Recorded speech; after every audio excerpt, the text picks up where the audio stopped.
Hi, everyone. Welcome. I think we'll just give it maybe 2 or 3 minutes as more are joining. So we'll be with you momentarily.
Okay, great. I think we will get started as some of our panelists need to leave within the hour. So thanks so much for all of you online for joining us for this webinar organized for the Better Assistance in Crises research program. This is a research program that has investigated the intersection between social protection and humanitarian assistance in protracted crises, funded by the Foreign Commonwealth and Development Office of the UK government. And today's webinar on social protection and climate change in protracted crisis contexts will be a presentation of key findings from a global review that was undertaken by the BASIC program. So I'm delighted that we have a really great panel here, including the authors of the Global Review, which has been published, and we will put a link to that in the chat, as well as two discussants. So to just briefly introduce myself, I'm Jeremy Lind. I'm a fellow at the Institute of Development Studies at Sussex University and the co-research director for the BASIC program. Our presenters are Carolina Holland-Szyp, who's a researcher in the Rural Futures Cluster at IDS and a member of the BASIC research team. Jan Selby is professor of international politics and climate change at the University of Leeds. And Carolina and Jan will together present the findings of the global review and their implications. We have two discussants. Anna McCord is climate lead for the Social Protection Technical Assistance Advice and Resources Facility, or STAR, which is also funded by the FCDO and is a sister program to BASIC. She is a former humanitarian worker with Oxfam and the IFRC with country experience in Rwanda, Congo, Liberia, and elsewhere. And last but not least, Jen Gordon is policy lead for the social protection team at the FCDO. Jen was previously focusing on the linkages between labor migration and social protection in East Africa. So Anna and Jen will each give some comments as discussants after Carolina and Jan present. So do use the chat throughout the webinar if you have any questions or comments, and we will come to those later. Hopefully there will be around 20 minutes for questions and discussion. I should also mention that this is being recorded, and the recording will be publicly available on the IDS YouTube channel and elsewhere. So without further ado, I'm going to hand over to Carolina. Thank you, Jeremy. Thanks a lot. And hi, everyone. Thanks for joining. As Jeremy mentioned, we're presenting the findings of the global review of climate change integration into social protection with a focus on protracted crisis context. So over the next 15 to 20 minutes, we will walk you through our findings, gaps, and share some recommendations. So we want to start with the big picture. There's much evidence that social protection, things like cash transfer programs, public works, or insurance, can reduce people's vulnerability to climate change. These programs help households absorb shocks and can also help build adaptive capacity. But when we looked at how international organizations are actually integrating climate change into social protection, we found that the progress has been uneven and partial. This issue is especially critical in protracted crises. These are places affected by conflict and fragility, displacement. The communities there are already vulnerable due to the conflict, and climate hazards on top of that make their lives worse. So what our study asks is, how are international actors trying to address climate change through social protection in these difficult settings, and what more can be done? A quick note on our methodology. We targeted 15 major international actors in this space, including multilateral agencies, bilateral development donors, and international NGOs. All of these organizations work on social protection and also operate in crisis-affected countries. First, we did a documentary analysis. We collected organizational key strategies and policy documents related to social protection, climate change, and protracted crisis over the past 10 years. We ended up reviewing 44 documents. We looked at what they say or what they don't say about integrated climate change into social protection. And then we carried out 18 key informant interviews with organizational experts. These were typically people at headquarter level working on climate or social protection in crisis contexts. The interviews gave us a bit more of the candid perspectives on the challenges and progress that might not be fully reflected in the official documents. We used a qualitative coding approach, and we mapped out themes like, how do they conceptualize climate vulnerability?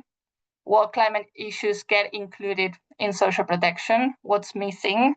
What are the organizational challenges? And this allowed us to give us more the formal view from the documents and the informal view from the practitioners of how the work is perceived in this space. So now Jan will start discussing some of our key findings. Jan, over to you. Great. Hello, everyone. So I will start by talking about some of our findings, and then Carolina's going to come back in a little later. So first of all, what are international actors actually doing at the intersection of climate change and social protection? In our review, a clear pattern emerged, and that was that the big focus is on short-term shocks. Almost every organization we looked at is prioritizing things like floods, droughts, hurricanes, that is, sudden disasters. The mantra is often shock responsive social protection.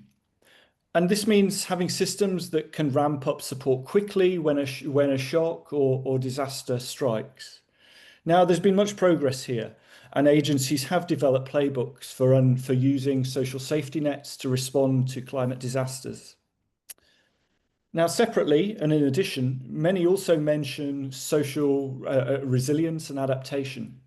They aim to use social protection to not just react, but also to help people prepare and to adjust by providing insurance or assets that reduce their risk, or by making regular programs climate smart, for instance, by adjusting cash benefits ahead of a forecasted drought.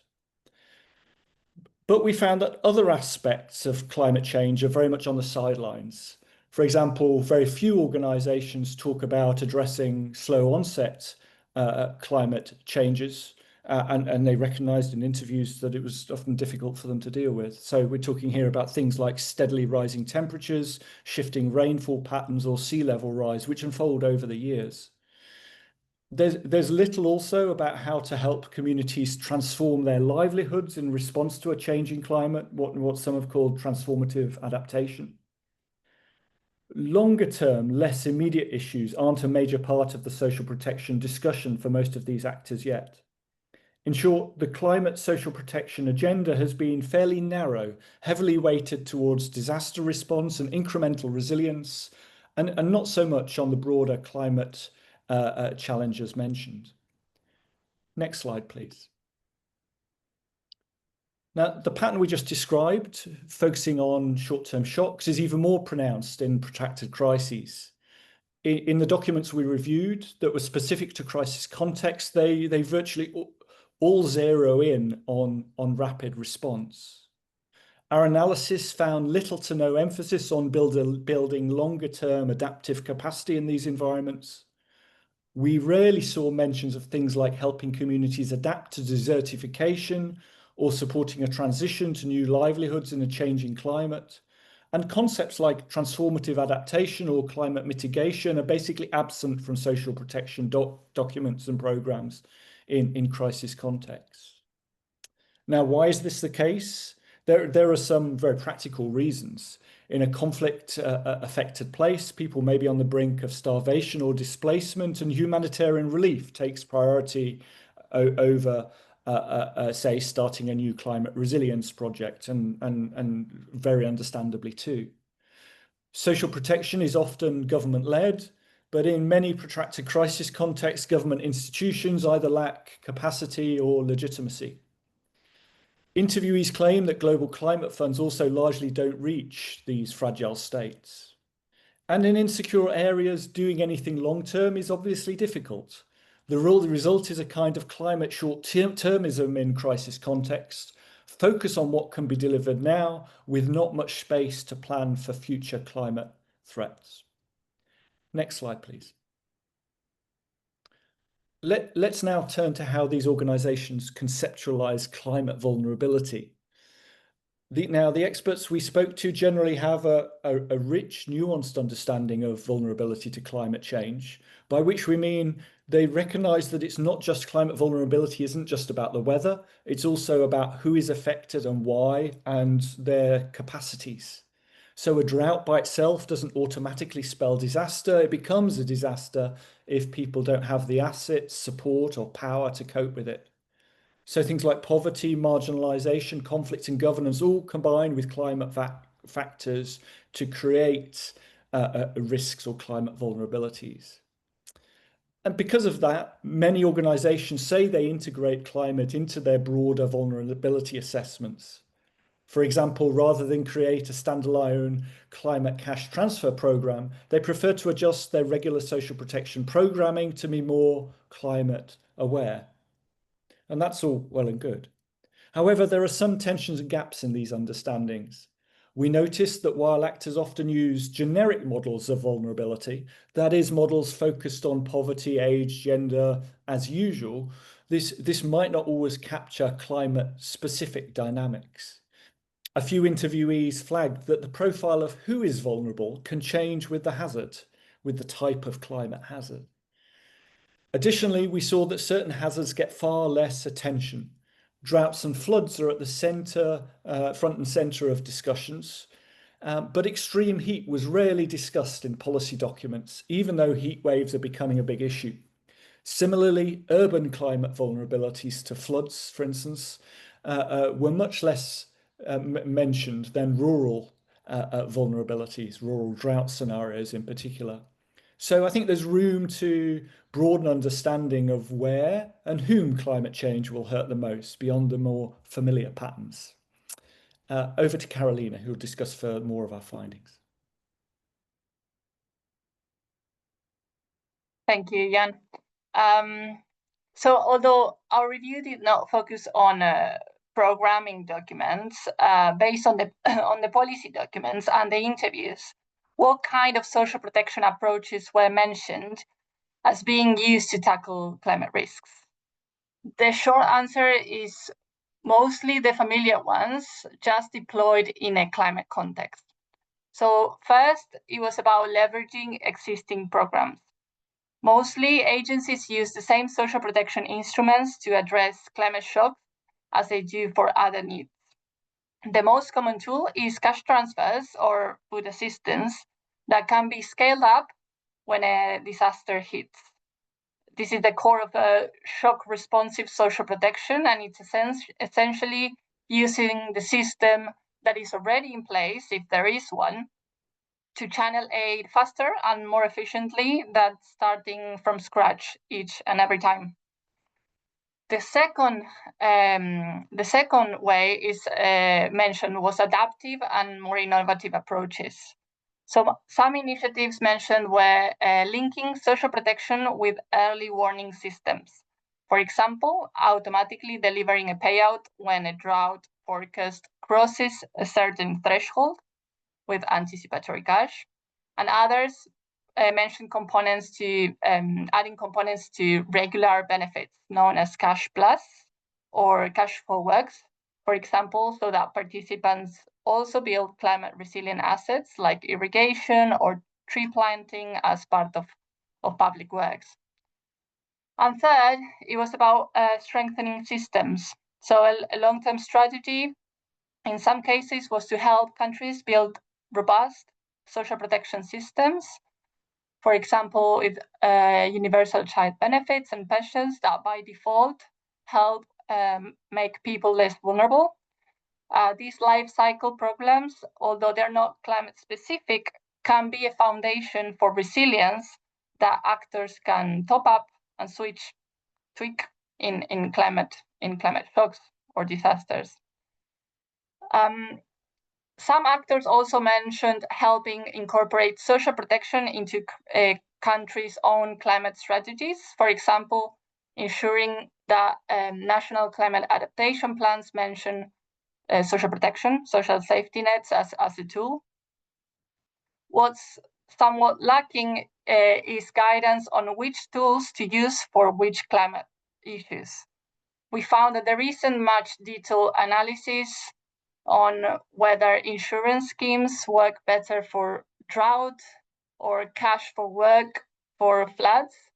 The practitioners we talked to are still learning by doing, applying broad principles rather than hazard-specific playbooks or actions. So it's an evolving area.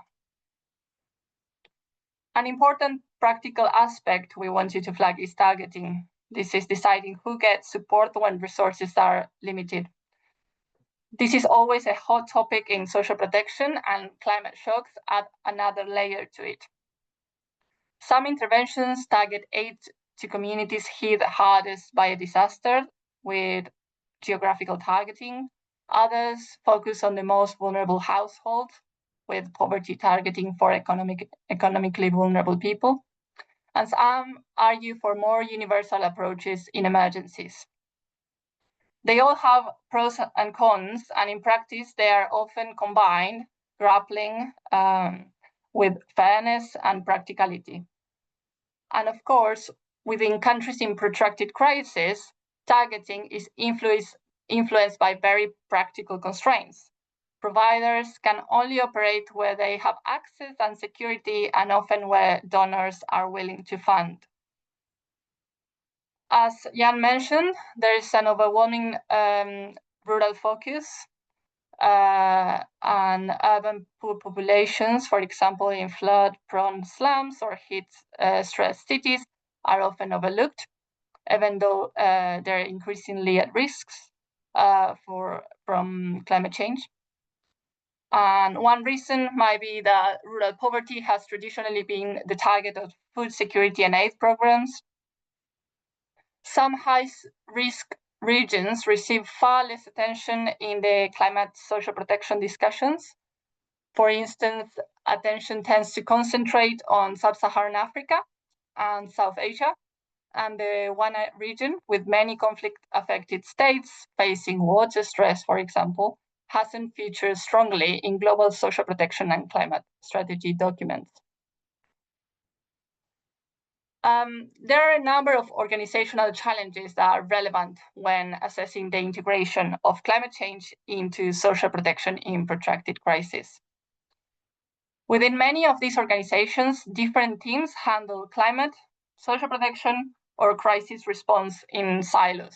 Coordination is quite difficult. For example, social protection staff may not be well versed in climate science, and climate specialists might operate separately from poverty reduction programs. And this silo effect can slow down integrated approaches. There is progress. Many organizations are creating internal working groups and cross-cutting teams on climate resilience that include social protection expertise. But it is a work in progress. Actors feel more confident dealing with fast disasters where there's already data and experience than with slow onset changes. And it's been hard to fund preventive or anticipatory measures. Donors often want clear evidence and immediate results, which are lacking for long-term climate adaptation through social protection. And relatedly, the social protection sector has struggled to tap into climate finance. Climate funding streams, such as adaptation funds, rarely prioritize social protection programs, partly due to a perception that social assistance, social protection, isn't climate action. This disconnect means that social protection initiatives that could help address climate change issues, related issues, often have to rely on traditional development and humanitarian budgets, which are already stretched. In protracted crisis, financing is even more fragmented. Money comes in primarily for emergency relief, as we said, with very little earmarked for forward-looking adaptation. And on the ground, implementing climate-linked social protection requires also coordination across government departments, social welfare, disaster management, agriculture ministries. And in many countries, especially the countries we're talking about, this is a big challenge. And local capacity to deliver such programs at scale is limited unless proactive effort is put into building these kind of bridges. So in terms of our concluding remarks, we overall find that the integration of climate change into social protection by global actors is incipient. There are some encouraging examples and policies, but a lot of fragmentation and cautious small steps. It's fair to say that there is a partial progress to fully mainstreaming, especially in crisis contexts. The current approach remains narrow and reactive, and it heavily emphasizes addressing immediate shocks while slow-burning issues get more limited attention. There's also a mismatch between climate and conflict rhetoric in some strategies and the limited action on the ground in some protracted crisis settings, as well as these holistic understandings of climate vulnerability on one side and ambitions of attracting climate finance on the other. We also saw many ongoing debates and uncertainty. There isn't a consensus on best practices yet. Agencies are still sharing lessons and asking what actually works. For example, should we put more budget into adaptive social protection or put it into humanitarian activities? Should such support be unconditional or tied to resilience activities? How do we integrate conflict sensitivity into climate programs? These debates are healthy, but they indicate that the field is still developing. The flip side is an opportunity.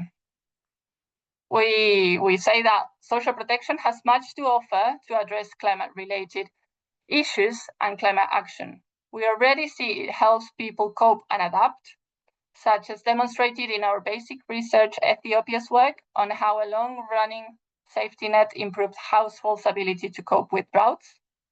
With more support, vision, and funding, social protection could contribute and continue to become a foundation of climate resilience in these vulnerable places.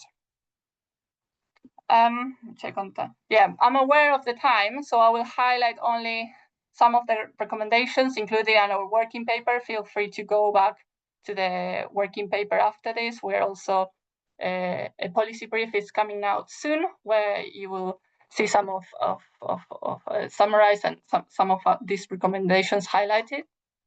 So the first one I wanted to flag is reviewing the balance between immediate relief and long-term support.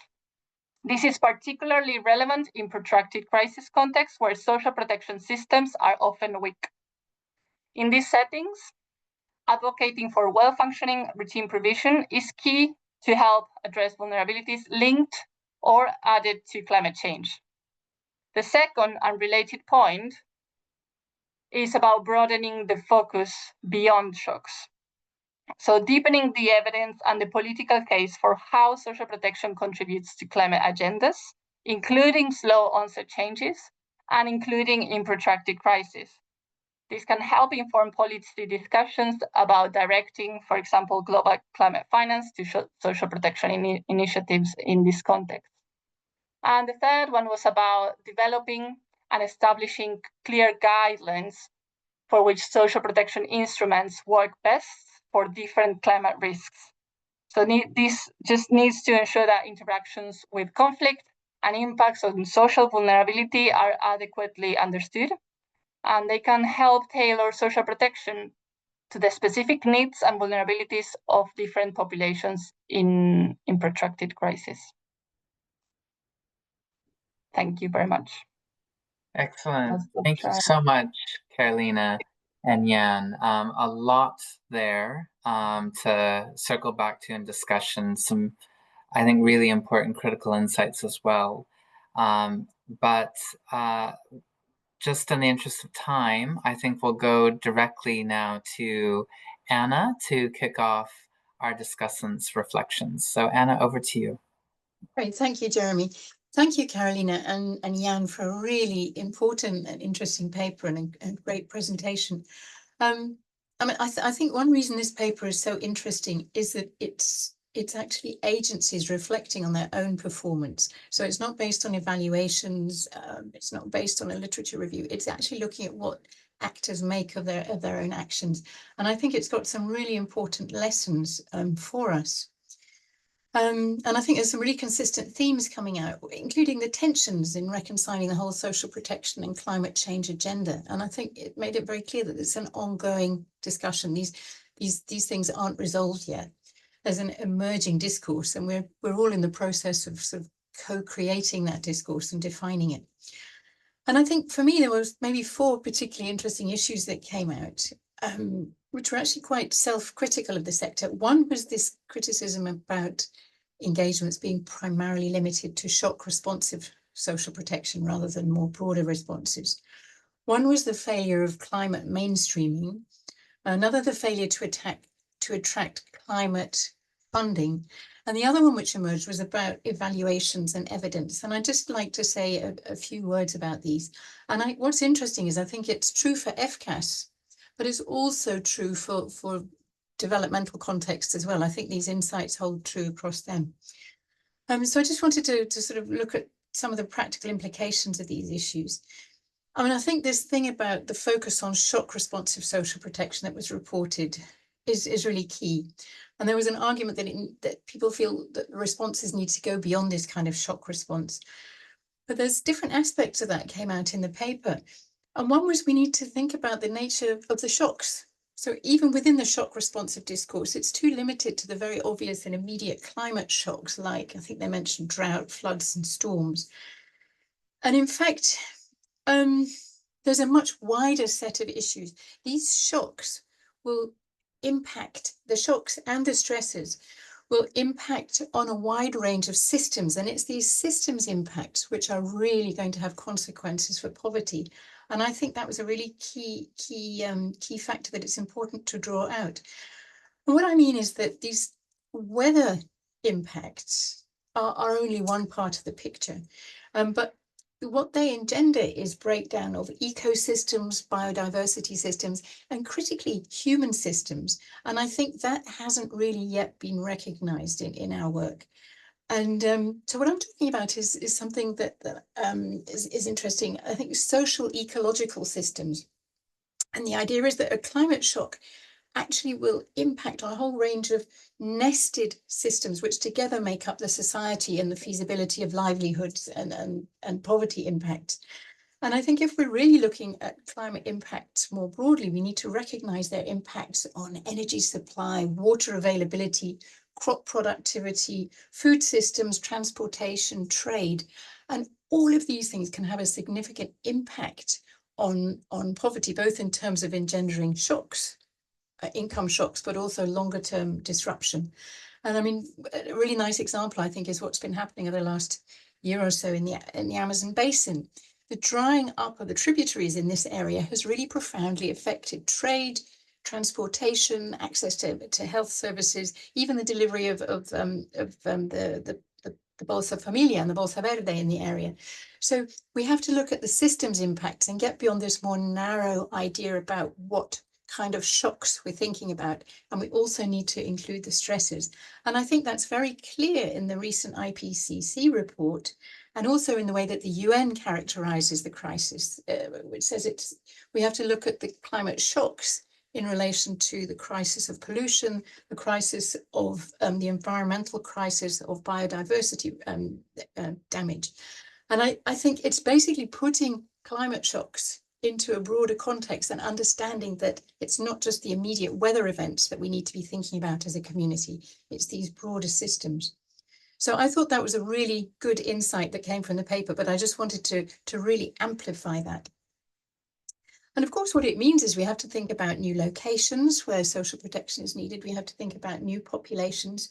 I think that the paper made the point that heat might well have adverse impacts on different populations from those who are traditionally the targets of social protection. So I think, this, if we accept a broader thinking about what the shocks and stresses are, then we have to see that the operational context is really changing and we need to deliver responses which match those broader challenges. And I think what's interesting is that there's a great deal of really good climate analysis coming out. I mean, there's a number of tools. There's the World Bank's CCDR, there's the EU Inform site and all the work they're doing, the FAO Climate Risk Toolbox. So actually, we've got very good work going on in the climate sector that we could be benefiting on to help us as a sector to appreciate what the broader shocks and stresses are.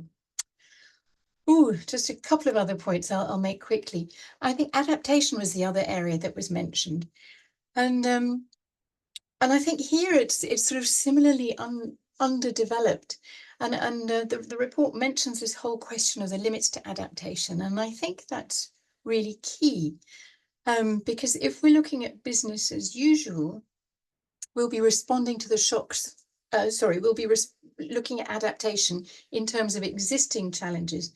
And really, we need to think how these broader systems challenges need to affect the way that we design adaptation responses. Because it's really not just about the technical issues in terms of diversifying livestock or changing the nature of the seeds that are used. We have to look at adaptation in terms of the broader social ecological system. And there's a report coming out from the FAO in the next month or so, which looks about what we can learn in our sector from the discourse on the limits to adaptation in the climate sector. So I think that's an area we really need to be thinking more about, and we need to be more innovative. So essentially, we need to integrate a broader climate analysis into our contextual analysis that shapes the kind of poverty that we're trying to address. I think for me, that's the take home. I just have one or two very quick other points, if I may. Have I got a minute, Jeremy? Yeah.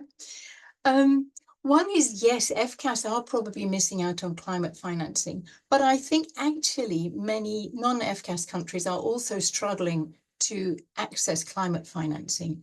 I think in the last round of NDCs, the nationally determined contributions, which is the climate map set out by countries to respond to the climate challenge, only a third of them even mentioned SP, social protection. So in fact, even in non-FCAS countries, this is still an ongoing struggle.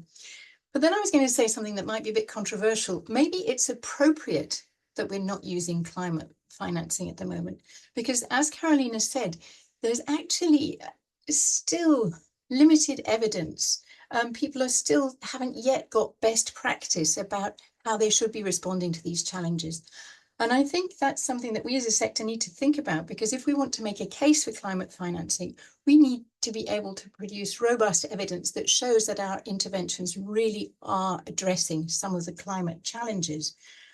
So we need evidence, we need clear criteria for assessing sustained benefits of our interventions.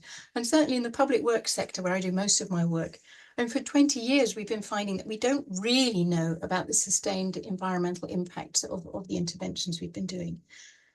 And I think here I wanted to mention a report recently published by Spark and ODI. Simon Levine was the key author, which was suggesting that actually we need to think about innovative ways of evaluating programs. Probably RCT-based approaches and looking at input, which is very much still dominates the way that the major donors evaluate their work.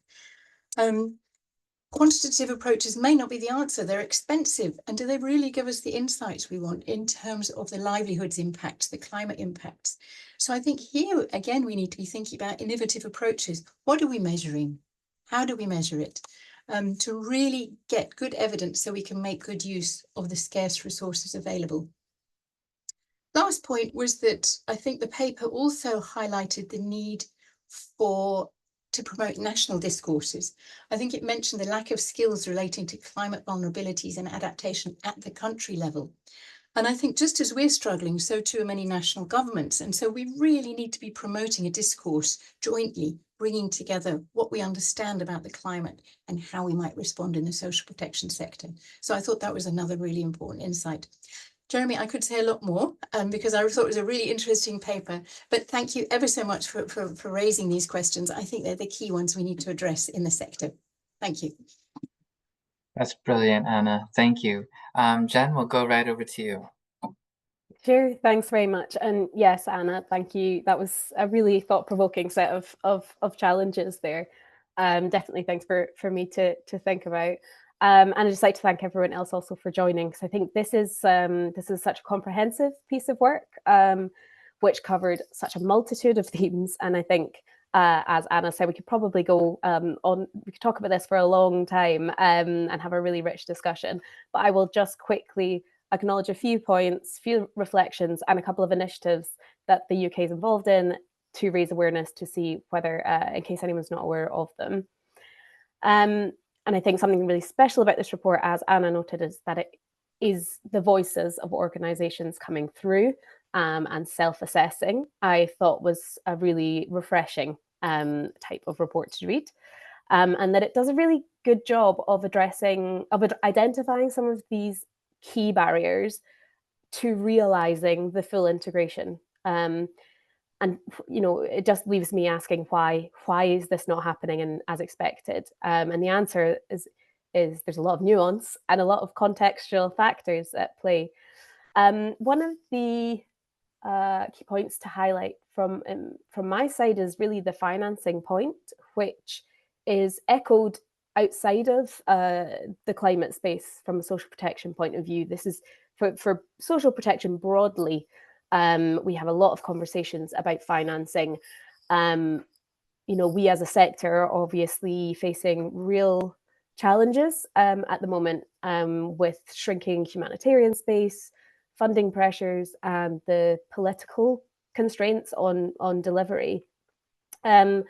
An important part of that, I think, is that we have to look broader than international ODA as the solution, and there's a real necessity of diversifying financing strategies, including kind of improving domestic resource mobilization, increasing international finance, such as climate finance, as Alice mentioned, and increasing private sector investment. However, there are, significant barriers to that, and really asking ourselves how we can create financing models that allow us to act in anticipation of what we know is going to happen, the recurring climate crises, and how can we encourage more domestic engagement on and acknowledgement of social protection's role in climate action. One initiative that some may be aware of and some not is the Universal Social Protection 2030 initiative has a number of working groups. One of them is particularly looking at financing. Through that group, they're calling on 2 key actions: ensuring sustainable domestic and international financing and mobilizing innovative financing mechanisms.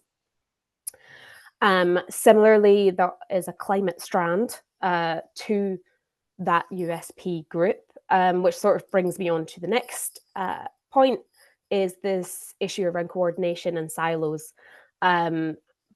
Because at a policy level that I engage in, that the policy landscape for social protection and climate action in 2025 is becoming increasingly integrated with groups like the Universal Social Protection groups, the Task Force on Adaptive Social Protection, and both groups actively engaging with both social protection actors and climate practitioners to accelerate progress in this area. For example, encouraging countries to promote social protection in their NDCs and NAPs.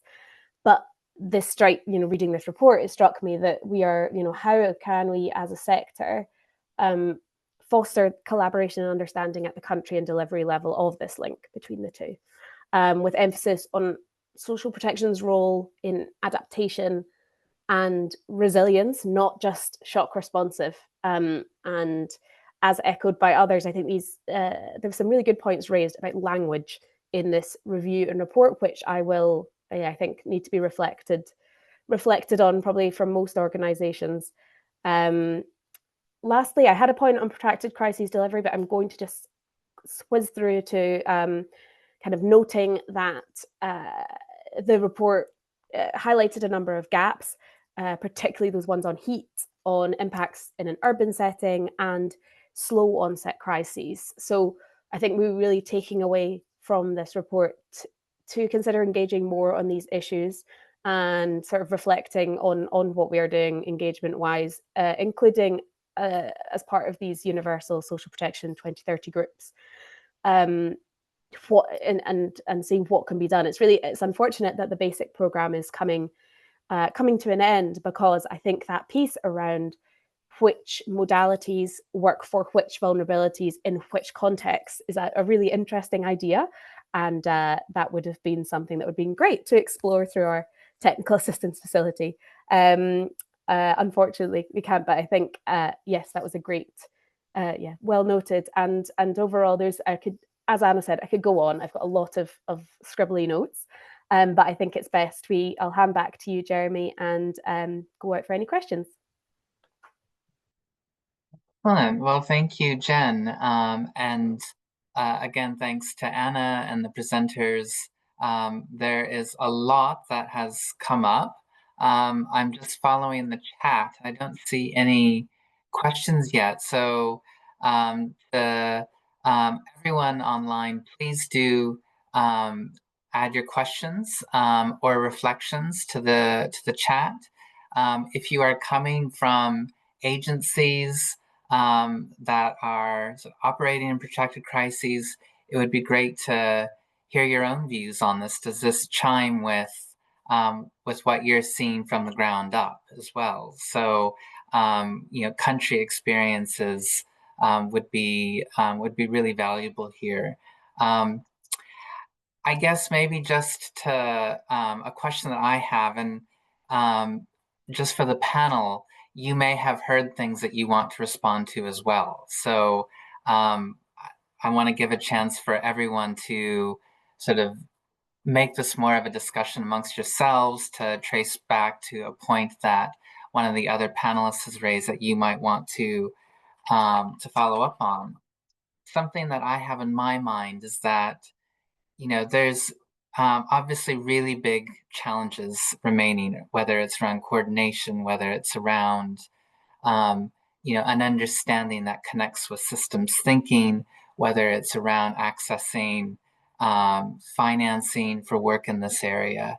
And this review is, I think, very important in terms of providing, fresh evidence around these challenges. I mean, many of these we've known about for a while, but this adds, new evidence, which is, really critical for for showing the way forward in terms of where more research is needed, where more advocacy is needed, and where more political action is also needed. So I guess this really takes me to my question, is that, with all of the seismic changes that are now happening, under our feet in aid and development spaces, business as usual doesn't seem possible.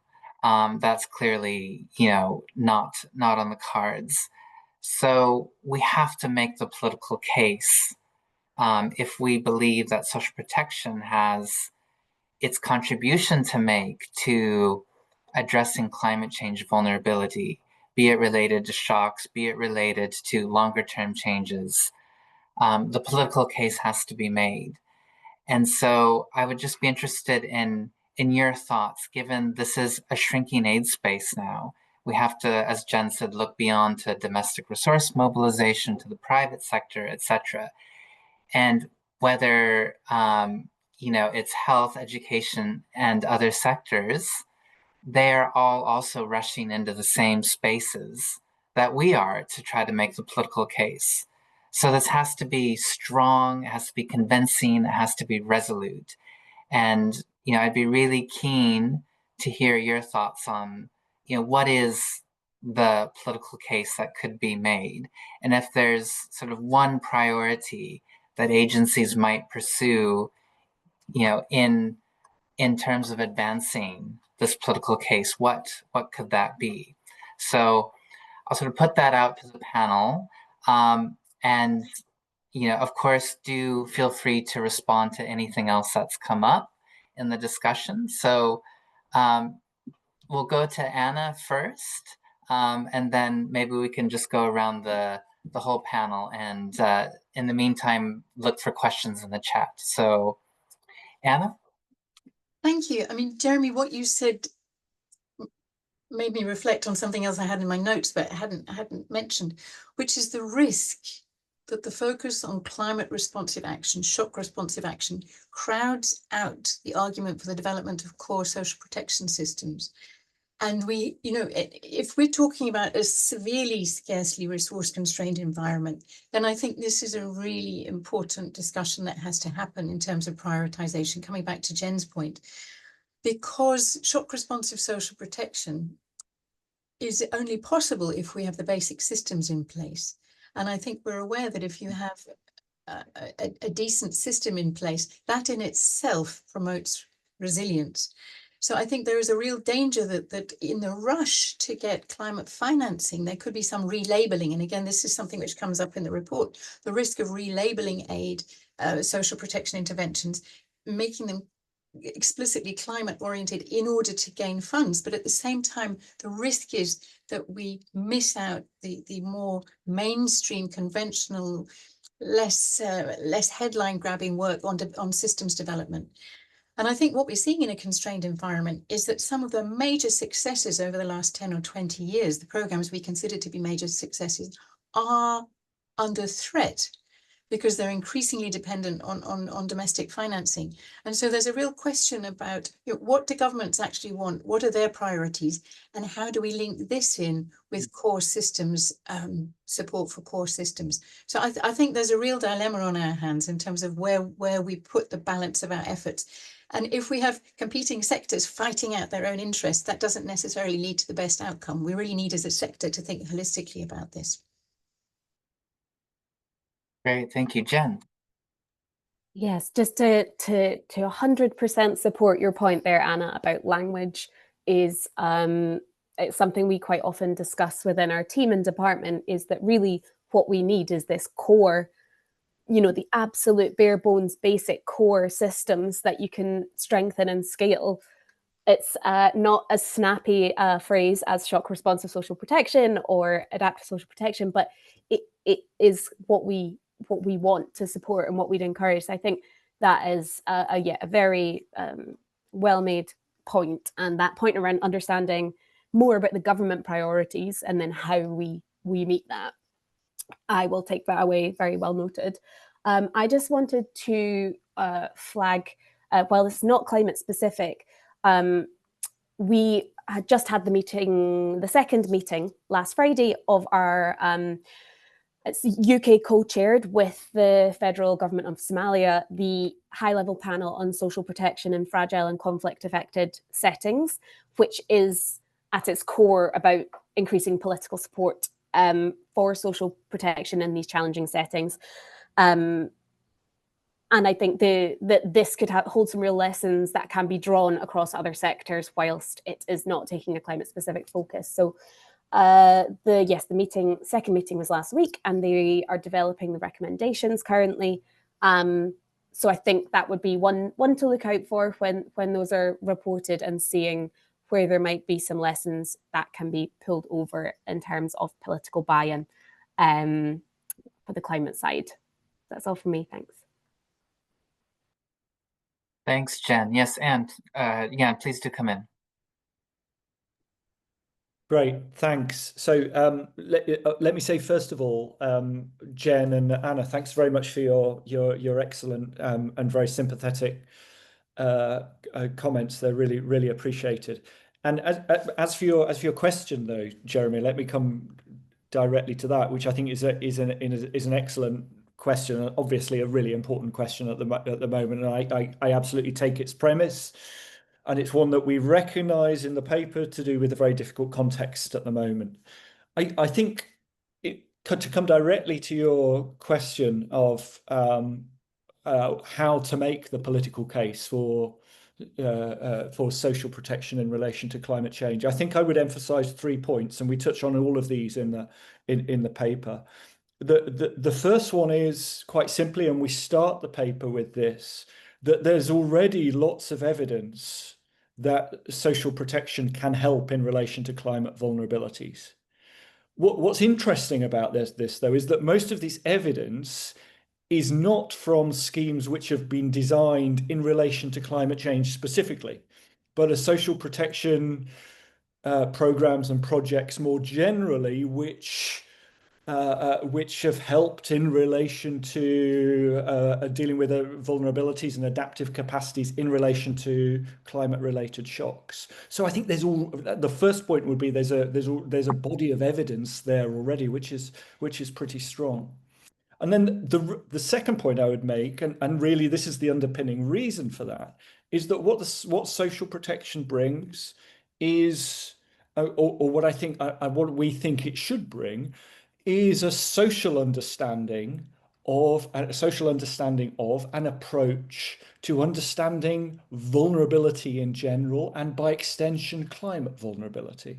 So one of the tensions that we explore, that as Carolina mentioned, is that between more or less sort of climate centered towards more social or political economic understandings of vulnerability, and there are obviously tensions there and differences of emphasis.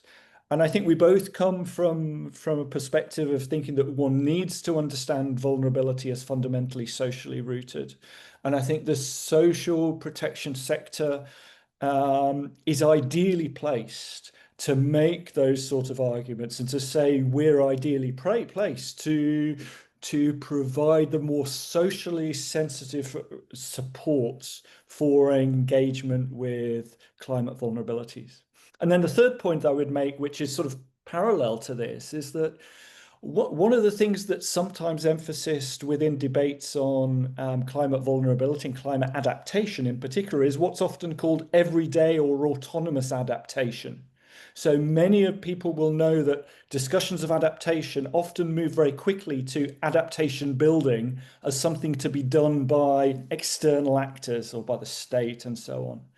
Whereas this literature on everyday adaptation or autonomous adaptation emphasizes and starts from the recognition that people and communities have inherent adaptive capacities. Not everybody equally, of course, but they have that.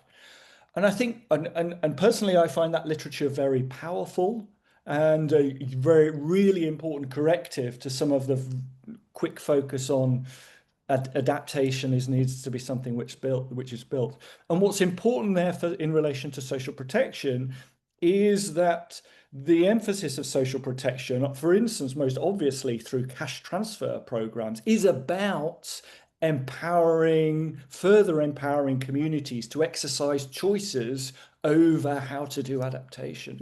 And I think that's a really important emphasis that the social protection sector can bring to discussions of how to do climate adaptation and dealing with vulnerability. Thank you. Yeah, Carolina, and if you can, because we have another question in the chat, so maybe if you can keep your comments brief so that there's time to come back to that. Thank you. Yeah, no problem. I'll try to also briefly talk to that question as well, but thanks again as well for our wonderful discussions, and maybe Jan's response to your point about political case. I think I agree completely with his approach. I just wanted to come back to a comment that Anna made. Shock response in social protection only possible if there is a system in place. So this has been something that we've been grappling collectively and separately in the many different basic research projects. So in protracted crisis, social protection systems are often nascent or weak, and potentially expecting them to take on climate-related objectives like strengthening adaptive capacities, resilience capacities can feel like a stretch.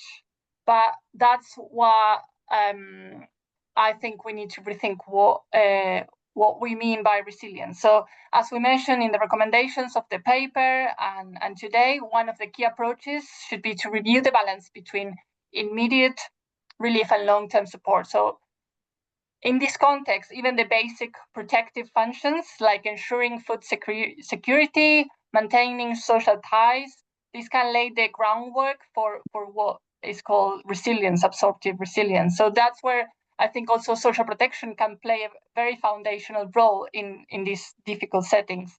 Another point, and related to the question, I think also, is that livelihood support is often seen as very similar to adaptation. But in these settings, promoting livelihoods first needs protecting people, including support their coping at basic level with food security, for example. Government priorities might be linked to growth or jobs, but we've seen that without addressing basic vulnerabilities, especially in conflict-affected areas where predatory practices are common, these efforts can bring their own challenges. And providing support at this basic level during the crisis can help build this absorptive resilience, which is also part of climate resilience, needed as a first step to then work on the adaptive capacities when the time allows, as well as linking to other sectors. Great. Thank you, Carolina. Because we are coming up nearly to the end, Anna, could you have a go at Christy's question, and then any final thoughts? And I'm afraid we'll have to finish. So, Anna, over to you. Thank you, Jeremy. Yes, Christy asks. People can see her question in the Q&A. The short version of what Christy's asking is this idea about should social protection actually be delivering adaptive responses? Is adaptive social protection about designing and implementing new climate adaptation-oriented social protection programs? My feeling is this is mainly a case of social protection needing to be better at systematically linking with other sectors. Now that's Christy's comment, and I think this is an absolutely seminal issue. The question is, should social protection itself be attempting to promote adaptation, or should it be linking with others who are trying to promote adaptation? And I think, Jeremy, Jan, I'm looking at the older members of the panel. I think this is something we've seen repeatedly over the last sort of 2 or 3 decades. It's social protection being given tasks which extend beyond the provision of basic income and secure incomes. And actually social protection actors trying to take on these tasks, which are essentially longer term developmental tasks. And I think that's a key problem at the moment in the sector, because social protection is trying to do many things which actually extend beyond what it's designed to do as an instrument. And the key issue is allocating tasks between different ministries. And I think Kirsty's question is really an important one. And that would be something it would be nice to have more discussion on if IDS and BASIC are able to facilitate that. Jeremy. Great. Thank you, Anna. I don't want to ignore Dalika's excellent question as well around whether any of the agencies that you've interviewed for the research spoke to how to mobilize domestic resources in relation to their work on public financial management. You know, did that come out strongly in the work? Jan or Carolina, if one of you could take that before we finish.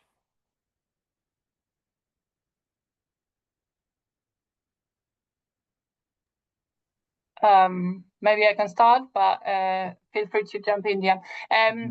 No, in the policy documents, it wasn't mentioned. It might have come as a, let's say, recommendation when we were discussing financing options with the key informants. That's like a candid reflection on how to move forward and what does the current financial landscape means. But it wasn't basically integrated into their approaches to social protection in this context. Great. Jan, anything else to add to that? Nothing to add. That's absolutely right. Okay. Well, I think that in itself is telling and an important finding itself, that there was such little emphasis on that. And of course, your research was largely done before 2025.